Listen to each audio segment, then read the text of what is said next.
What men and women did for most of history was team up and partner up and try to make life the least amount of miserable for both. And yet we read this narrative backwards and we say, well, the reason that men and women weren't operating equally in the sociocultural landscape was because men were oppressing them. It's like, sorry, no.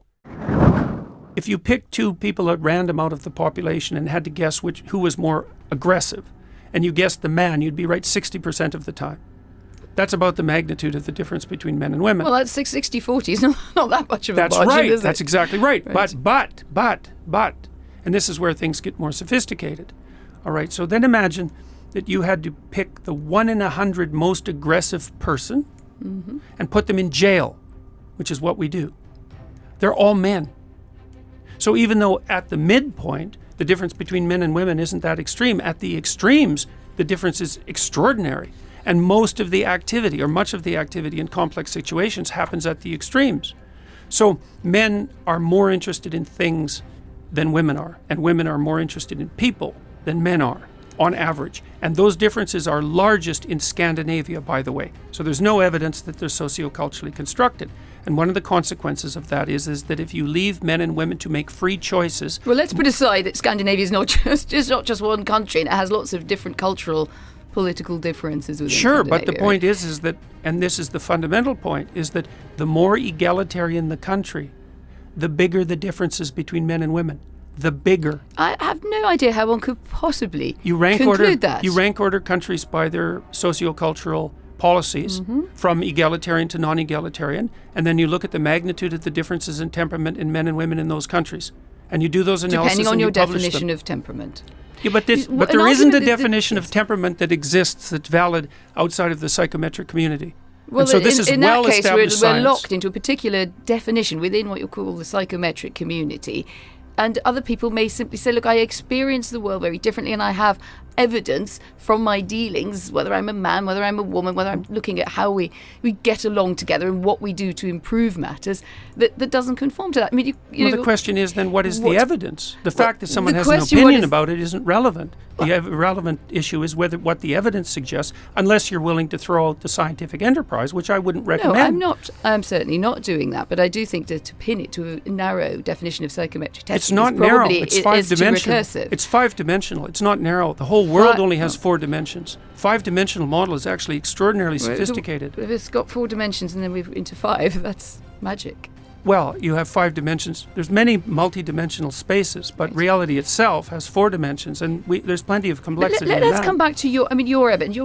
Absolutely come back to evidence, but also to what you make of the evidence, because trading. All I make of the evidence is that there's multiple reasons for gender differences. So what do we then do with this? Let's say that we decide that there are differences, and we can argue whether it's about the average. I mean, who is the average woman? Am I the average woman? Are you the average man? Some ways probably, in other ways not. Right. Okay. Good to know. So what do we do with this? So it takes us into this argument about what progress should look like. And the gender pay gap was a good example of that. As you say, lots of different ways of describing it, lots of different approaches to dealing with it.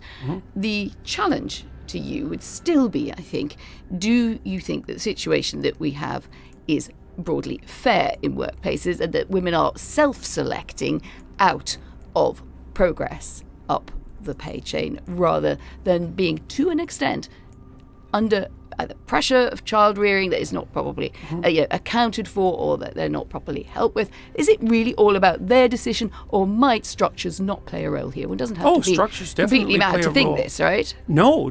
What you have to be completely mad is to reduce the whole thing to gender and to assume that it's a consequence of oppression. There's multiple factors at play, and prejudice is one of them.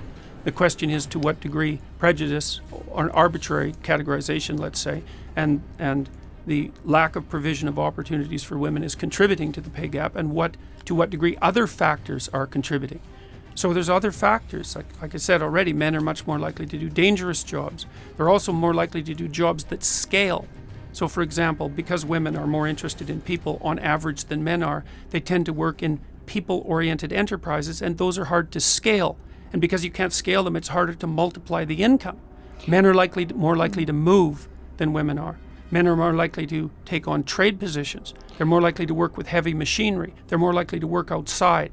All of Yes. these things add to But the... if you cashed out, sorry to Yeah. interrupt you there, but if you took out working with heavy machinery, which some women do, but more we will say, right, more men will elect to do that. There's quite a lot of things in there where they're being nudged. We're all nudged throughout our life to certain choices. We don't have to accept the nudge, but then would you accept that women have lacked opportunities, that they've lacked? The nudge has not operated in the same way. So for you to say, they end up over what time span? well, you can choose your time span. Say 100 years if you like. I would don't say really it mind was- the time span. The point is, are women, in a sense, already going through a number of gates in life, and some of them are wider than others? It's complicated. I mean, I think men were directed down narrow pathways in ways that women weren't.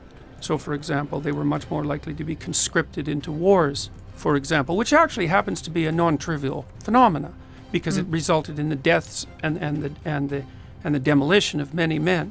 And so both sexes are subject to the arbitrary strictures of culture. And perhaps you could argue that women had the worst time of it, although it's not that easy an argument to make. I would say that the extra pressures of child rearing and the inevitability of pregnancy played a very large role in that, and we didn't deal with that effectively till 1960.